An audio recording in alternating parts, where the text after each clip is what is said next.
welcome along. So there's the mic's here, but it's apparently dead, so we're going to start without it. If anyone would like to move closer up, please do. We're asking just to keep the noise down at the bar so that we can hear everybody. And if a mic turns up that works, then we'll try that as well. But right now, it's just our voices. Introductions, first of all, my name's Chris Mann from BBC Radio Cambridgeshire. I hope you all know that we cover every game home and away live. We also have a fans forum on a Monday night at 6 o'clock. We preview games on a Friday, and we've got a sports programme on a Saturday. 96 FM, 95.7 FM. That's the plug-in for BBC Radio Cambridgeshire. I'll go now. Let me introduce the team here. Everybody, of course, will know that Matt Walker has returned, Head of Sports Science, after a period at Watford. But he can't speak Italian, so he's had to come back here now. Mark Bonner, of course, runs the youth team, the Scholars. Batteries. Runs the Scholars. We'll hear from them.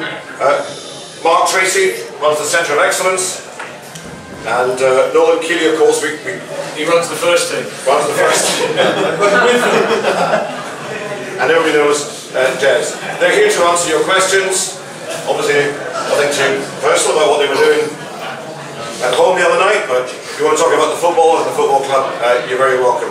I think it would be helpful just to start off, ask Jez, how do you feel the game went yesterday, the pre-season match? Yeah, were many there yesterday? Yeah, I think pre-season games are quite difficult to draw too many conclusions from. So, obviously the first half wasn't the greatest performance, second half was a little bit better. We worked the players really hard last week, all the way up to the game, so we knew that it would be a difficult day to get a really good performance level from them. From our perspective, it was a matter of 45 minutes into everyone's legs, 90 minutes into one or two, really hot day, and just getting through the afternoon without any injuries. The only lad who got a little bit of a knock was James Brighton, nothing too serious. So in terms of where we are in pre-season and what we're looking to get out of the afternoon, we're quite pleased with it. Matt, can I ask you, what's it like to come back to the club after a period away? Yes, just so much change within such a short time, really. Just the shock, and even in here, this didn't look like it did when I left. So it's great to be back, and everything seems to be moving in the right direction. Everyone's working hard as hard as they possibly can, and trying to do things in the right possible way. Mark, what's the aim of the Scholars this year? As always, just to develop and improve the players as best we can, get them to the next level hopefully, and see the next batch of players that can go on and play in the first team. That's the same every single year with Scholars, and obviously that's a difficult process and it takes a little bit of time, but that's what we're aiming for. And Mark, tell us about the Centre of Excellence. What are you doing there? Yeah, we've been very busy. Probably this time of year seems to be shut down for football, but it's not in our point of view. We've been to numerous countries. I'm not sure. Can anyone hear me? No.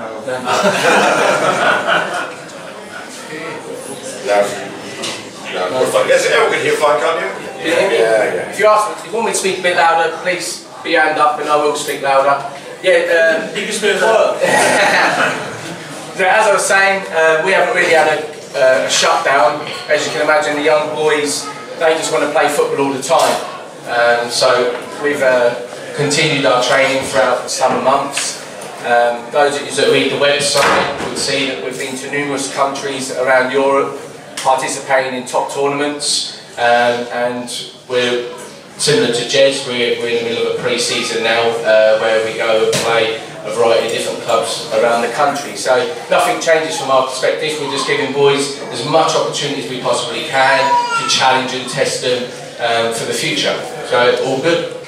And Nolan, let me just ask you, the new boys yesterday, who really caught your eye? I don't think it's about specific individuals. I think it's a group thing when we're first end of the season for us, so it's blending people together, and some of the newcomers did show up really well, but so did some of the people who've been here before. So it's a gradual development of those players into a system to be successful for us. Okay, let's throw it open. Who'd like to ask a question first of all? Thank you very much. It's good to have friends with Radio Cambridgeshire still, before the season even starts.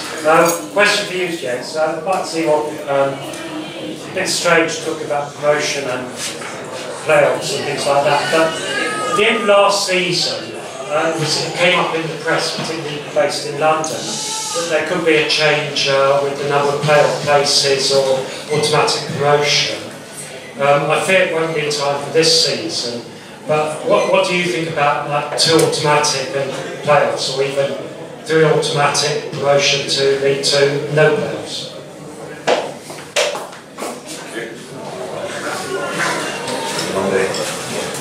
No, I mean, let's just move it a bit closer, I think. I'm going to shout because my voice usually carries. I think, yeah, listen, the more promotion places, the better, isn't it? I mean, I'll be open for about 8 or 10 if possible. I think that looking at the bottom of League 2, we watch quite a lot of games in League 2, and there's quite a lot of clubs in the bottom 6 or 8 that consistently finish in the bottom 6 or 8 in League 2 because there's only 2 that go down. And I also think there's a greater fear of going down from Football League clubs because it's so difficult to come up. Only one team is automatically promoted. So if the Football League looked at it sensibly, I think they'd look at it that it would be better for them, even though it means more of their members could get relegated out of League 2 each year, because the chance of coming back up is that much easier. I think the situation has been even sort of exacerbated in the last couple of years when you have a Fleetwood, when you have a Crawley, that throw an amount of money at it you wouldn't expect from a club of their size, and take those automatic promotion places. It means there's a big scramble in the playoffs. So you look at the clubs who are in the playoff positions this year, all big ex-Football League clubs, and there's a little bit of a jam, isn't there? There's probably 12, I don't know, about 12 clubs who have played recently in the Football League. So for us, I think top half of this league is comparable to League 2. You look at the number of clubs that get promoted out of this league and do well and go through League 2 into League 1. It will come down to what usually happens in football, and it frustrates us with our long, how can I say this, our continual fight and debate about funding in youth football. It all comes down to the same thing. It's not what's right, it's politics, and it will be the politics of football, because everybody in football, the Football League look after their clubs and themselves, the Premier League look after themselves and themselves, and to just as great extent the conference do the same with their members. So unfortunately in football there's not a huge amount of leadership in this country by the FA. It's left to their different organisations to fight their own corner, and usually the ones with the most money come out on top. So I don't think it's going to happen very quickly. I dare say it will continue to be debated, but I don't think it's right that only one club is automatically promoted from any league. So I think that there should at least be 2 automatic promotions and then a playoff. I can understand why the playoffs are so important, because you can be 10th, 12th in the league and still have a chance going into the last few weeks of the season. So it keeps interest in the league. I think that is important, but for me, only having 1 automatic place isn't right. Next question. Go off easy. Hey, how you doing? Right, yeah. There you go. You good, sir? know what the situation is with Adam Miller, just because obviously he seemed like he was a good player. Yeah. They come here in a bit of a coup, and obviously had a bad injury. I'll answer your question, but is this a youth development session? No. No? We were told this was for youth development. So these were some youth development questions for all my youth development men, and I'll answer about Adam Miller. Adam has just started doing a little bit of jogging again from his 4th operation.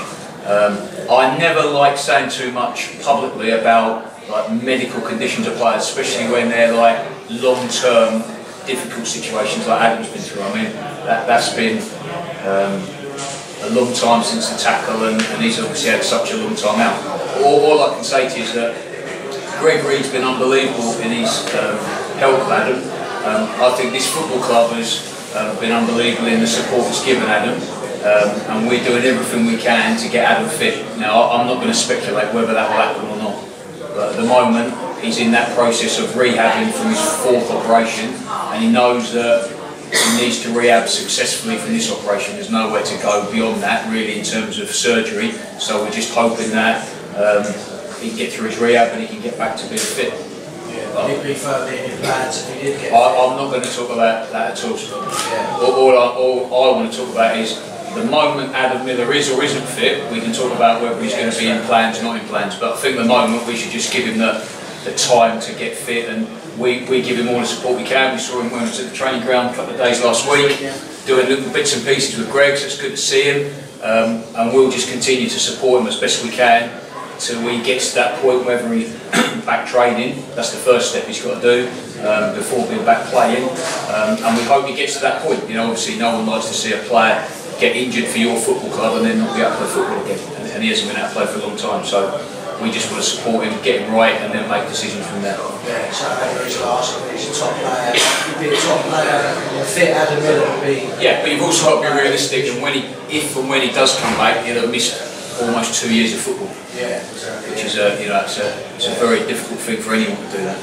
All he can think about is little steps on the way, and not to go from with the injury to that. His little steps he has to make all the way through. That's what we need to think about when he does that. Any other questions on youth development? Well, stop for you. I just wondered, because obviously CRC's primarily for development of first team players. Is there ever an aim to be competitive in the Rookies League? Do we want to go for promotion? Would it hurt the CRC team to get promoted out of that league, or is it even possible? I think what we've got to, well, number one, we want to be competitive. Mark will answer that in a minute. I'll answer the long-term bit, he can answer the short-term bit. For the football club, we've got to make sure that we don't lose what that's there for. So the reason we've got a team in a men's league is so that the scholars, when they arrive here at 16 years old, are able to play real competitive football. We all believe that it's a big thing for us at this football club. It's quite unique to this football club that everywhere else you go, if you're 16-year-old, and they're all sat at the back, and you can ask them afterwards, you know, what they think of it. But there'll be lots of lads there. I'm just trying to find faces, but think of Jack, who was at Forest, and Blaine, who was at Norwich, and if they'd stayed, J2 was at Leicester, Brights was at Birmingham. If they'd stayed there and got a scholarship there, they'd have played age group football. They'd have played under-18 football until the end of their scholarship. So we feel it's far more realistic to produce players for the first team by getting them to play men's football at 16. Now, if we got promoted and started getting into a league where you couldn't put 16-year-olds in because they wouldn't be able to cope with that demand straight away, and then you start having to play 18, 19, 20-year-old, effectively you almost defeat the object of what you're trying to do. So I think we want to be competitive in the league. Probably a couple of years ago, maybe 2 or 3 years ago, when it was a little more difficult, shall we say, to get opportunities in the first team, we had to keep some of those players a little bit too long. And by what happened therefore is we almost won the league, you know, because the team got very strong. And the team got too strong because players were still playing in it, aged under 19 and under 20. So I think we look at the model now, we really want players, once they've done their 2-year scholar, if they're not ready to play in the first team straight away, we want to try and get them out on loan at clubs. That means that they can play more competitive football and try and keep an under-18 team in that league. Because then it's a really good level for them, it's really tough and competitive, but we're not scared to play 16-year-olds in. Yeah, that's right, and I think because of that, I mean, you look back to the start of last season, Blaine Hudson, JT, Luke Allen, Brights, Jack Eads, but they all played in the CRC team at the beginning of the season, and then we're in the first team by the end of the season. Now, those younger development players and pros now that are trying to get into the first team or in and around the first team won't be in the CRC team this year. So it will be an under-18 team effectively, and that's difficult, especially early on. There's that period of adjustment from playing your own age to, I mean, we had an under-16 playing a game at the end of last season, and he played against a left back who was 35 years old, so there was a massive difference for him, and within 2 minutes he had an elbow around his face because he was quite quick. So little things like that are quite a good eye-opener for him, and it takes that little bit of time to physically adjust, but we have to make sure that our players are technically good enough as well to be able to put our style of play into that league as well. Because we don't want to just be a good team in that league, we want to be a group of players that are capable of playing in that league for their games programme, but developing beyond that. And I think it's a great tool for us to use for their development. So that's how we'll start. And it will be difficult for them at the start of the season, and usually with young players you see that throughout the year they do get better as it goes on, and that's what we'll see again this year, I'm sure. But that education, that tough education, is a good way of them learning, I think, and it's a real character builder for them as well, which is crucial.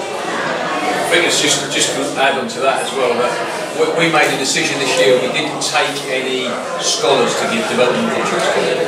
So the youngest players, if you like, in the club at the minute, outside the scholarship, would be the year of, so it's Luke Allen, James Brighton, Jonathan Thorpe. So we don't see them playing in CRC games at all. You know, if they're not in the first team, they'll be out developing at a club closer to our first team on loan. So it will be, you know, when people look at results of CRC and go, oh, have we got a good bunch, have we not got a good bunch? I don't think that results will be great to start with, they'll find it really difficult, but we think we've got a really good group of scholars. So it's good for us to make it tough for them, rather than putting 4 or 5 older players in and letting them ease into it. I think for them playing that straight away is real good for their development. Luke Berry played in it from day one, so did Robbie Wilmot, so did Maz, so did Jack Eade, so did Clay Hudson. Doesn't do them any harm at all. I think it's good for them. Given the restrictions we have with the CRC side of legal players and can't play, how much of a problem is it not having a reserve side? I don't think it's a massive problem, to be honest. I think you can make it into a problem, but I don't think it's a massive problem. I think last year we probably played, how many did you think in the end? 8, probably behind closed doors, probably 7 or 8 behind closed doors games.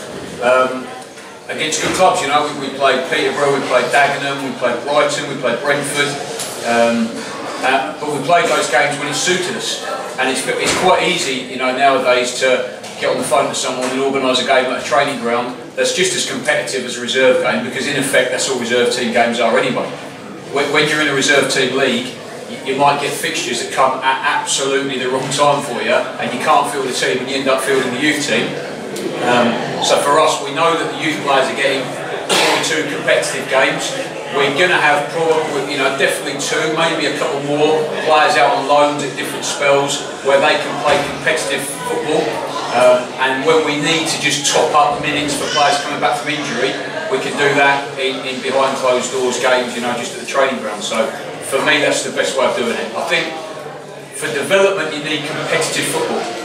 So if we've got, let's just say James Bright and Luke Allen, a couple of lads like that, who have been scholars, aren't yet in the first team, they don't need reserve team football, they need first team football, they need to go somewhere where the result matters. That's why I think the CRC team is so good for the scholars. If you've got someone like Michael Wilde, Kev Roberts, who have been out long-term injuries, they just need a couple of games of football.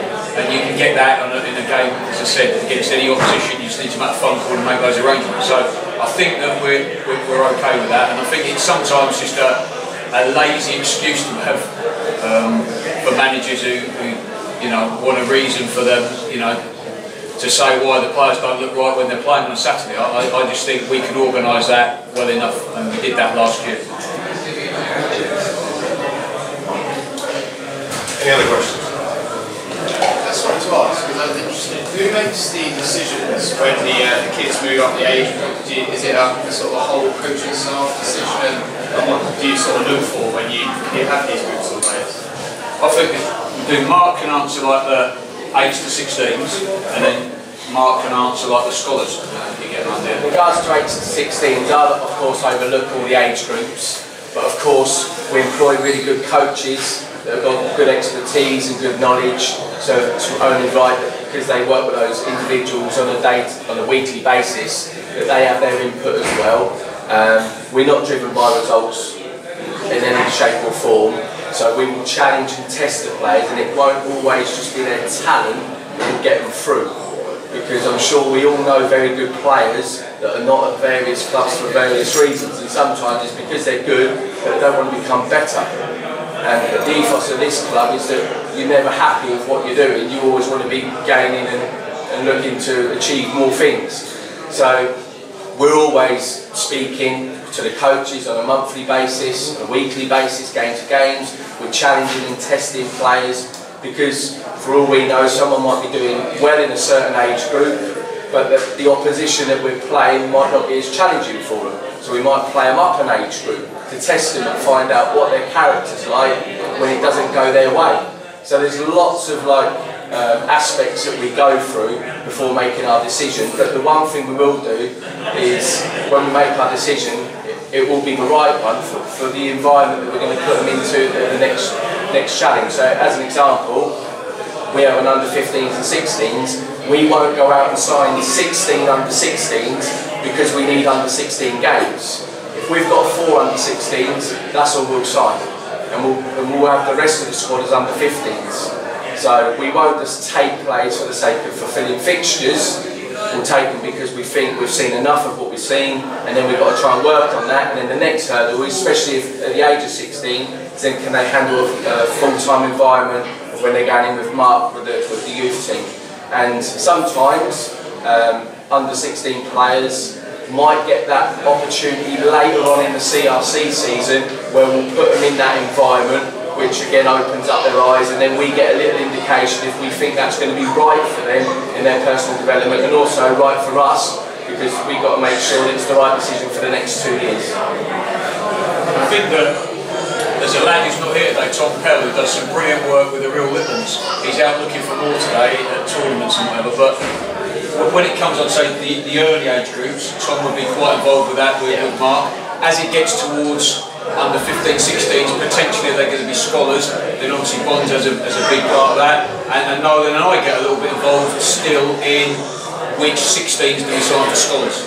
And we wouldn't have a boy who was going into his under 16 year that we didn't think potentially would be a scholar. So we'd make that decision early rather than keeping that going to the last moment.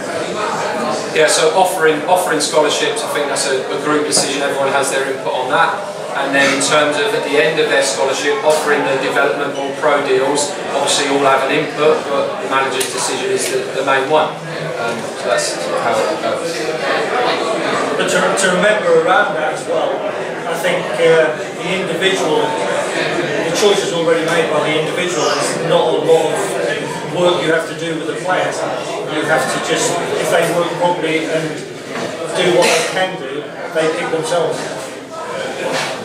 I think it's very true that if you do things right with the players and you're honest with them throughout the 2 years, there aren't many big surprises at the meeting at the end of the 2 years.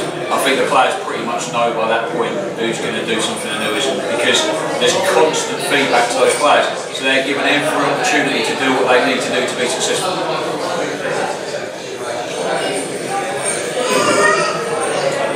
I'd like to ask a question about the squad. I think for many years we've got a good young squad together. I was wondering, perhaps, are you looking more down the line of loaning players out rather than bringing players in on loan? And for many years, it's the first time I can think that we don't actually have to sell somebody in order to survive.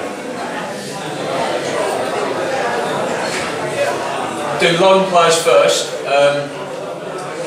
My first ever loan as manager, as caretaker manager, was Ricky Wellard, and I think they've gone steadily downhill from there.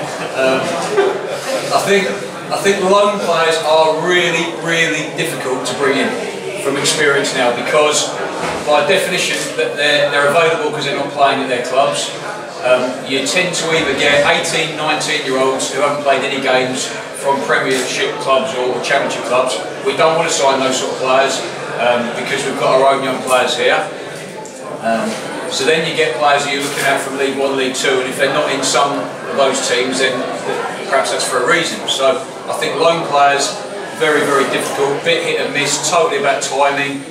You know, for example, let's think of one. Harry Pell was one that we were aware of, we were looking at anyway. We knew he's under contract, but we try and keep our eyes on players, not just if they're out of contract at the end of this season, but we know who's out of contract in the next couple of years. He had a row with their manager, he became available, we phoned up, it was exactly the right day to ring, and it happened. It's as hit and miss as that sometimes. So I think what you've got to try and do is build a squad where we don't need to rely on loan players. And if I think about the money we spent on loan players last year, that would have been the equivalent of having a really good player all season. So we want to try and avoid that as much as possible. We haven't bust the budget to build the squad. I can promise you that. I mean, those who stay and listen to Dave this afternoon, the budget isn't much different to last year. We've managed to get more out of the budget for a couple of reasons. One, we're pretty tough on negotiations with players. You know, they don't get an easy contract out of us. Number two, the sort of players we try to sign are players who aren't totally motivated by money. They're motivated by wanting an opportunity, wanting to develop. we tell players that they're not going to get rich playing for us, but they might get rich if they do well and leave us. And that's what they've got to work on. They've got to realise that if they improve their game here and go 2 or 3 levels higher, and there's plenty of examples of that, that's when they get their big, their big contract to earn their money. So we've worked really hard on signing the right sort of players, so that we've got quite a balanced squad. In terms of loaning players out, we always think with our younger players, we want to do everything we can to help them develop into first team players. So with some, they're ready to go in the team at a very young age. The ones who aren't ready to go straight into the team, we don't want to have sitting in the stand, and we need a strong enough squad that we can be able to send them out.